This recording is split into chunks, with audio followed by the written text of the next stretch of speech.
Suatu malam, kamu baru akan bersiap-siap untuk tidur. Saat semua lampu kamarmu dimatikan, tiba-tiba kamu mendengar ada bunyi aneh di pojok kamarmu. Saat kamu melihat ke arah datangnya suara itu, tiba-tiba... Siapa kamu sebenarnya? Bukan dia, tapi kamu. Siapa kamu sebenarnya? Sebab kaget adalah sebuah respon otomatis dari otakmu ketika kamu menerima sebuah rangsang tiba-tiba. Begitupun ketakutan. Ia bukanlah sebuah respon dari otak sadarmu. Semuanya berlangsung secara otomatis. Dan jika itu terjadi secara otomatis, itu bukan kamu. Memang benar otakmu yang melakukannya, tapi bukan kamu yang dengan sadar melakukannya. Jadi, siapa kamu sesungguhnya? Pertanyaan ini cukup sederhana, tapi punya jawaban yang sedikit agak rumit. Kalau dipikir-pikir, eksistensimu bukanlah fisikmu, sebab fisikmu adalah sejumlah sel yang membentuk tubuhmu, yang jumlahnya ada triliunan, yang punya ukuran antara 7 hingga 150 mikrometer dan menempati setiap inci tubuhmu. Yang jika dijumlahkan semua, hasilnya minimal 10 kali lebih banyak dari seluruh bintang yang ada di galaksi kita. Mereka masing-masing adalah individu yang tanpa kesadaran dan kehendak bekerja bersama-sama membentuk jaringan yang rumit, struktur bangunan yang kompleks, dan membagi jutaan tugas-tugas penting yang diantaranya adalah memberimu sinyal rasa lapar, mengumpulkan dan mendistribusikan makanan, hingga mengelola sistem pembuangan, memberimu ekspresi senyum, marah, dan sedih, supaya kamu bisa bersosialisasi tanpa kelihatan seperti mayat hidup, dan jutaan tugas lainnya untuk memastikan kamu bisa tetap hidup. Tapi sel-sel itu bahkan bukan kamu pemiliknya, bukan kamu yang mengontrolnya. Mereka hanya ada untuk kamu. Kamu bahkan tidak mengenali mereka satu persatu, seperti halnya kamu tidak tahu berapa jumlah rambutmu. Jika kamu mengambil sebagian sel-sel itu dari tubuhmu dan menaruhnya di lingkungan yang tepat, mereka akan terus bertahan hidup.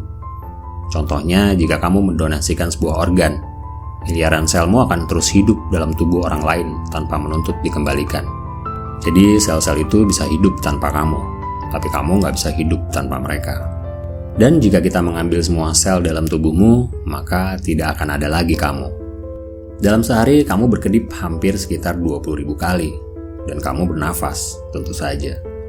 Tapi bukan kamu yang melakukannya.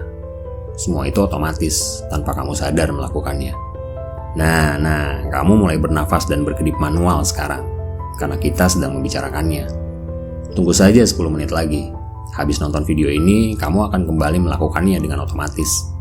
Dan itu artinya bukan kamu. Tunggu dulu, bagaimana dengan sesuatu yang kamu sukai? Musik misalnya, atau makanan yang enak. Kenyataannya musik atau makanan yang kamu suka mengaktifkan sesuatu yang disebut brain reward system. Sebuah struktur dalam otakmu yang otomatis aktif dengan melepaskan sejumlah dopamin setiap kali kamu mengalami sesuatu yang menyenangkan. Musik, makanan, percintaan, bahkan zat adiktif. Tapi bukankah kamu yang memilih untuk mendengar sesuatu atau makan makanan yang kamu suka? Tentu saja, tetapi meskipun begitu, preferensi tentang semua itu bukan dalam kendali kamu. Jadi semuanya otomatis. Artinya, itu pun bukan kamu. Oke, kamu tidak bisa mengontrol apa yang membuatmu takut. Kamu tidak bisa mengontrol aktivitas dalam tubuh yang membuatmu tetap hidup. Dan kamu juga nggak bisa mengontrol apa yang kamu sukai. Lalu bagaimana dengan sesuatu yang kamu pilih untuk diproses dalam otakmu? Bukankah kamu yang menentukan semuanya? Tidak selalu. Coba baca tulisan ini. Yap, betul. Sejak bayi, kamu berbicara bahasa ibumu tanpa perlu kursus bahasa. Kamu bahkan tidak memilih untuk mengerti. Ketika bahasa itu hadir, otakmu akan memprosesnya untukmu. Dan pada tahapan tertentu, itu terjadi secara otomatis. Jadi sekali lagi, itu bukan kamu. Dan ternyata ini terjadi pada segala hal. Saat kamu bermain gitar, jarimu tahu apa yang mereka lakukan secara otomatis. Saat berkendara, kamu bisa melakukannya sambil bernyanyi, ngemil, bahkan video call bareng temenmu tanpa perlu pusing mikirin gigi berapa, kecepatan berapa. Dan sensormu otomatis akan melakukan scan pada lingkungan di sekitarmu dan tahu saat harus menginjak pedal gas dan rem tanpa kamu sadar. Oke, lalu apa lagi? Mengatur keseimbangan badan ketika kamu berjalan, tidur dan terbangun, mengingat siapa kamu, di mana dan kapan. melakukan pekerjaan yang berbeda dalam waktu bersamaan, memproses tulisan, mengenali warna, dan membuat setiap persepsi tentang kejadian apapun yang lewat di depanmu dan membuatnya masuk akal. Dan masih banyak lagi. Itu semua terjadi secara otomatis tanpa melibatkanmu secara sadar untuk melakukannya. Jadi sekali lagi, itu bukan kamu. Jika kamu mengesampingkan semua hal dalam pikiranmu, semua kecemasan, dan semua sensasi di tubuhmu, kamu akan menemukan bahwa di balik semua itu, kamu hanyalah sebuah kesadaran. Tidak ada yang jelas tentang kamu sebab kamu bukanlah eksistensi fisik. Kamu lebih mirip seperti sesuatu yang numpang pada sebuah platform yang punya miliaran jaringan dengan teknologi super canggih bernama tubuh.